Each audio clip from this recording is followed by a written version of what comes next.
Sir మీ పేరండి? నా పేరు రామకృష్ణ. ఏం చేస్తుంటారండి? నేను ఫోటోగ్రాఫర్. ఫోటోగ్రఫీ. ఎన్ని ఏళ్ళ నుంచి చేస్తున్నారు ఫోటోగ్రఫీ? 10 ఇయర్స్ నుంచి. ఓకే సార్, ఇప్పుడు చంద్రబాబు నాయుడు గారు ముఖ్యమంత్రి అయ్యి 8 నెలలు పూర్తవుతుందండి. ఎలా అనిపిస్తుంది 8 మంత్స్ పరిపాలన చూస్తుంటే? 8 మంత్స్ పరిపాలనలో చంద్రబాబు బ్రాండ్ అనేది కనిపిస్తుంది.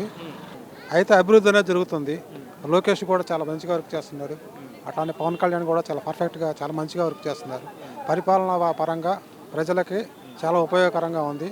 ప్రజలు చాలా సాటిస్ఫాక్షన్గా ఉన్నారు. ఇంకా చూసుకుంటే జగన్మోహన్ రెడ్డి రీసెంట్గా మాట్లాడుతూ జగన్ 2.0 అంటే ఏంటో చూపిస్తాను, జగన్ అంటే ఇప్పుడు కొత్త జగన్ వస్తుంది అంటే వేరుగా ఉంటుంది 2.0, మరలా మేమే అధికారంలోకి వస్తాం, 30 ఏళ్ళు అధికారంలో ఉంటామని చెప్తున్నాడు. 2.0 అంటే ఇంతకుముందు 0.5 ఉంది. 2.0 ఏంటి సార్? అసలు మీరు ఏం చేశారు?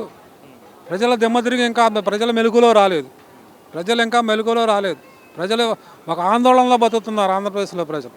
మేమేదో చూపిస్తామంటే ఇప్పుడు చూపించింది చాలు. చూపించినంత వరకు ప్రజలు చాలా ఇబ్బందుల్లో చాలా బాధల్లో మునిగిపోయారు. ఇప్పటికీ ఆంధ్రప్రదేశ్ 5 సంవత్సరాల నుంచి కోలుకోలేదు. ఆంధ్రప్రదేశ్ ప్రజలు కోలుకోలేదు.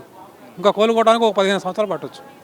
అంటే గత ఎన్నికల్లో నేను ఓడిపోవడానికి కారణం ఏంటంటే నేను అబద్ధాలు చెప్పలేకపోయాను, అందుకే ఓడిపోయానని బాధపడుతున్నారు. అసలు నిజాలు చెప్పలేదు కదా సార్, అబద్ధాలు ఎక్కడ చెప్పారు? నిజాలు చెబితే బాగానే ఉండేది. తెలిసిందా? నా వయసు 50 సంవత్సరాలు. నేను 30 సంవత్సరాల నుంచి ప్రజల్లో, రాజకీయాల్లో, సామాజిక సమస్యల్లో అన్నింటిలో కూడా మేము అవగాహనలో ఉన్నాం. 30 సంవత్సరాల్లో ఇటువంటి పరిపాలన ప్రపంచంలో లేదు. ఆంధ్రప్రదేశ్లో అద్భుతంగా పరిపాలించాను, ప్రజలందరూ నన్నే కోరుకుంటున్నారు అంటున్నాడు ఆయన. దాన్నే ఫోబియా అంటారు. మనం ఏదో అనుకున్న దాన్ని ఫోబియా అంటారు. ఆ ఫోబియాల నుంచి బయటకు వస్తే వాస్తవాలు కనపడతాయి. ఇప్పటికిప్పుడు ఎన్నికలు జరిగినా, జమిలీ ఎన్నికలు వచ్చినా నేనే మన పార్టీ అధికారంలోకి వస్తున్న కార్యకర్తలకి ఆయన భరోసా చెప్తున్నాడు. అందుకనేగా అప్పుడు ఇంట్లో సెట్ వేసుకొని ఇదే అసెంబ్లీ అనుకోవడం అంటే ఏంటది? ఇదే అంటే ఇప్పుడు ఇదే నేనే ముఖ్యమంత్రిని కూడా అనుకోవచ్చు. తప్పేం లేదు కదా. అసెంబ్లీకి కూడా రానని చెప్పేస్తున్నాడు కదా కరాగండి. ప్రజలకు లేదు, ఈయన అవసరం ప్రజలకు లేదు. ఈయన ఎందుకంటే ప్రజలకు కావాల్సింది ఏంటో నాకు తెలియదు, ఈయన మాట్లాడటం తెలియదు.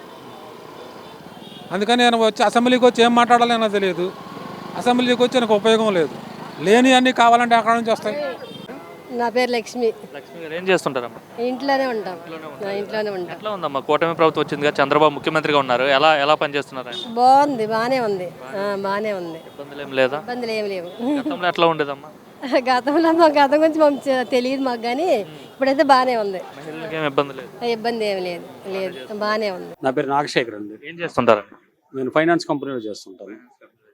ఓకే సార్, ఇప్పుడు కూటమి గవర్నమెంట్ వచ్చి చంద్రబాబు ముఖ్యమంత్రి 8 మంత్స్ అయిందండి పరిపాలన. ఎలా అనిపిస్తుంది 8 నెలల పరిపాలన చూస్తుంది? ప్రస్తుతానికి అయితే బాగానే ఉందండి. కాకపోతే ఈయన దగ్గర నుంచి ఇంకా ఎక్కువ ఎక్స్పెక్ట్ చేశారు జనాలు. కాకపోతే కొద్దిగా టైం పడుతుంది అనుకుంటున్నారు. ఇంకో 2-3 నెలల్లో పాలన అంతా కొంచెం గాడికి వస్తుంది, ఇంకొంచెం అభివృద్ధి స్పీడ్గా ఉంటుంది అనే ఆలోచనలో ఉన్నాను నేనైతే మటుకు. ఇప్పటి వరకు చూసిన దానికి ఏమనిపిస్తుంది? గత 5 ఏళ్ళు చూసారు, 8 నెలలు చూసారు, ఏమైనా తేడా కనిపిస్తుందా లేదంటే గతం మాదిరే అనిపిస్తుంది? గతం కంటే కొంచెం పర్వాలేదు, కానీ ఇంకా ఎక్కువ ఎక్స్పెక్ట్ చేశారు జనాలు ఈయన దగ్గర నుంచి. ఆ ఊహలకు తగ్గట్టుగా లేనంత మాత్రం లేదు కాబట్టి కొద్దిగా అసంతృప్తి అయితే ఉంది జనాలకి.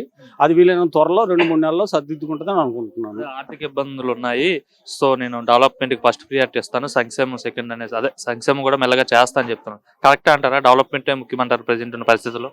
ఈ ఆర్థిక ఇబ్బందులు ఉన్నమాట మరి వాళ్ళు చెప్పిన దాని ప్రకారం అది నిజమే అనుకుంటున్నారు.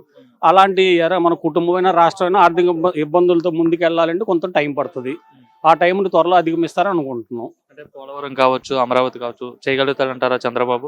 ఖచ్చితంగా. కాకపోతే ఆయన చెప్పినట్టు 1 సంవత్సరం 2 సంవత్సరాలు టైం బౌండ్ పెడుతున్నారని, ఆ సంవత్సరం అవ్వకపోయినా ఒక సంవత్సరం అటు ఇటు 2 చేయగలుగుతారనే ఉద్దేశంలో ఉన్నాను. ముఖ్యంగా గతంలో మన రాష్ట్రానికి అభివృద్ధి లేదు, అభివృద్ధి కుంటుపడిపోయిందని అదిగా చెప్పేవారు కదా.